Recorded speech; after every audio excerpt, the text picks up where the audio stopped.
Let f of x equals sine of x squared plus cosine x.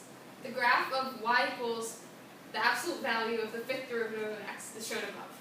So we don't really need to pay attention to the graph for now, so let's move on to part A. Write the first four non-zero terms of the Taylor series for sine of x about x equals 0, and write the first four non-zero terms of the Taylor series for sine of x squared about x equals 0. So you should be familiar with the Taylor series for sine of x, but if you're not, I have the derivatives written out over here. So let's write the Taylor series. Sine of x is approximately, remember to use these little squiggly signs, but it's not equal to, we're just doing the first four terms, x minus x cubed over 3 factorial plus x to the 5 over 5 factorial minus x to the 7 over 7 factorial. Now, for the Taylor series of sine of x squared, we're just going to plug in x squared wherever there's an x here. So this is approximately x squared minus x to the 6 over 3 factorial plus x to the 10 over 5 factorial minus x to the 14 over 7 factorial.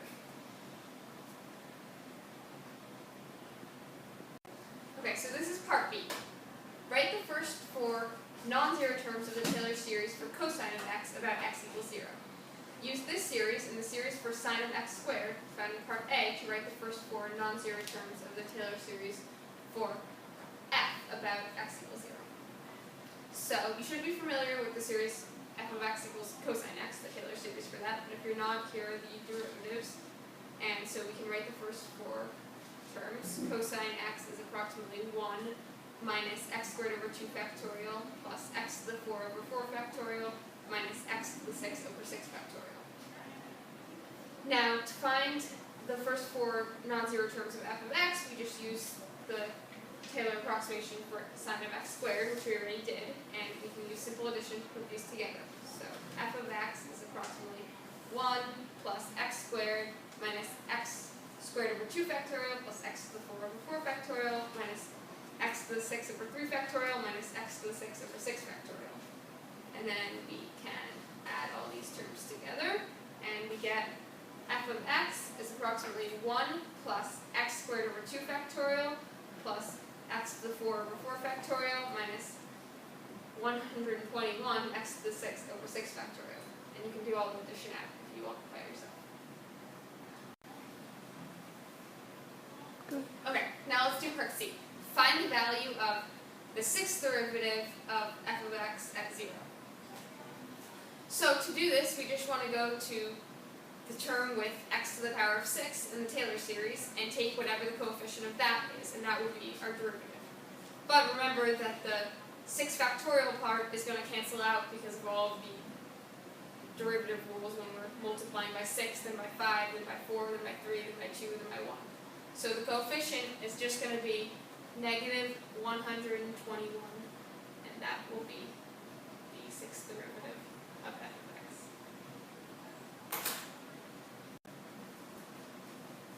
So for part D, it says let P4 of x be the fourth degree Taylor polynomial for f about x equals 0. Using information from the graph of y equals the absolute value of the fifth derivative of f of x shown above, show that the absolute value of P4 of a quarter minus f of a quarter is less than 1/3000. So this is a LaGrange error problem. So we're going to write out the LaGrange error, which is the difference in the approximation for f of a fourth and the actual value from f of a fourth is less than or equal to the fifth derivative of x times x to the 5th over 5 factorial, and all that in the absolute value. So in this case, x is a quarter, so we're going to plug that in soon. And we can look at the graph above to find what the absolute maximum for this fifth derivative of x could be. So if we look at it, at about a quarter, the value of the fifth derivative of x is somewhere in this range between 20 and 40. So since we're trying to find a maximum, let's just use the number 40 because that's a good maximum. We don't know exactly where it is.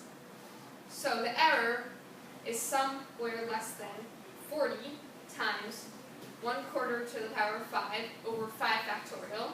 And if you do out all the math, that equals 1 over 3072, which we know is less than 1 over 3000. So therefore, we know the difference in the approximation for f of a quarter and the actual f of a quarter is less than 1/3000.